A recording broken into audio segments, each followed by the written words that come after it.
Ken Steele. College and university budgets are under increasing pressure. Most institutions in Canada need to enroll more students with fewer resources, while cost of living increases continue to drive up the single largest component of their budget: labor. For decades, the solution was massification, larger and larger class sizes and steadily increasing student-faculty ratios. Once you have more than 1,000 students in a lecture hall, what next? For the past decade or so, the solution has been decidedly low-tech. Create an underclass of part-time, contract, underpaid instructors without benefits, pension, tenure, or office space. In the US, part-time adjunct professors are the new faculty majority. Last February, PBS NewsHour brought national attention to the plight of contingent faculty. Here's an excerpt. Life in academia turns out to be different than what French professor and single mother Nicole Beth Wallenbrock had in mind. I've been on food stamps for, I think, about 6 months.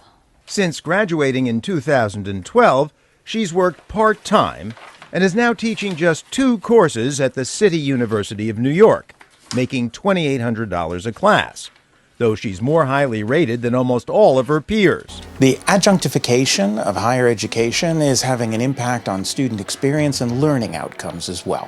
More than 70% of America's college teachers are so-called contingent.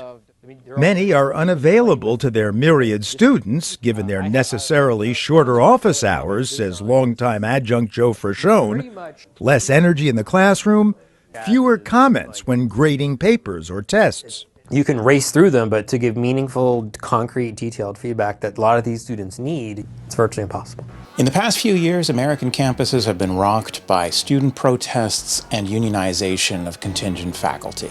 What's outrageous? Adjunct wages! Students and faculty across the country are now rallying for higher adjunct pay and the right to unionize. Adjuncts are the lowest paid people on campus. They get paid less than the folks who come in at night to clean the classrooms. There's something seriously wrong when PhDs have to join fast food workers on the picket line to fight for a $15 minimum wage.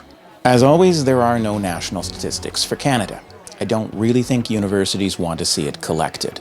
A recent report from the Higher Education Quality Council of Ontario tracked the growth of contingent faculty at several Ontario universities. It's pretty easy to see the economic attraction of increasing the use of contingent faculty.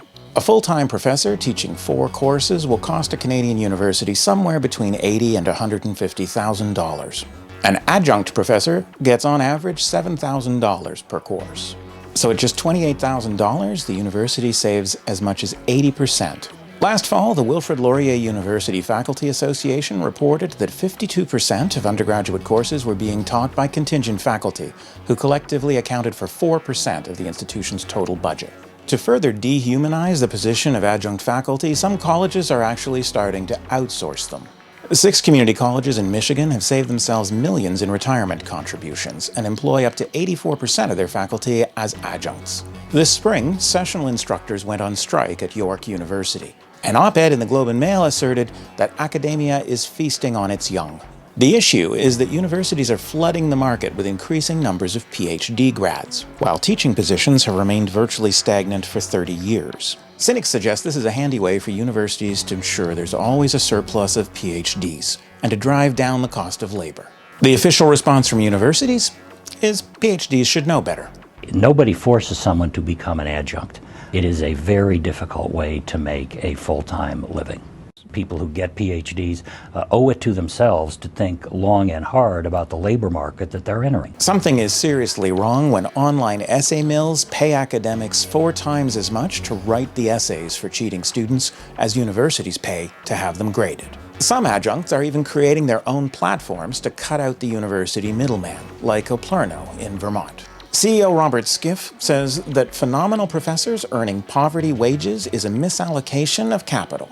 His open learning platform, Oplerno, charges students $500 to $1,500 per course, and instructors keep 80 to 90% of that tuition. This could be as much as $33,000 per course. It hardly seems ethical to pay senior faculty 6-figure salaries with no mandatory retirement, while a whole generation of academics gets left behind. Once again, we are out of time. Thanks for taking 10 with me. please take a moment to subscribe to the Eduvation channel on YouTube or to the 10 with Ken podcast on iTunes. For exclusive early access to upcoming episodes, please subscribe to my free email newsletter, The Eduvation Loop. I hope to see you next time.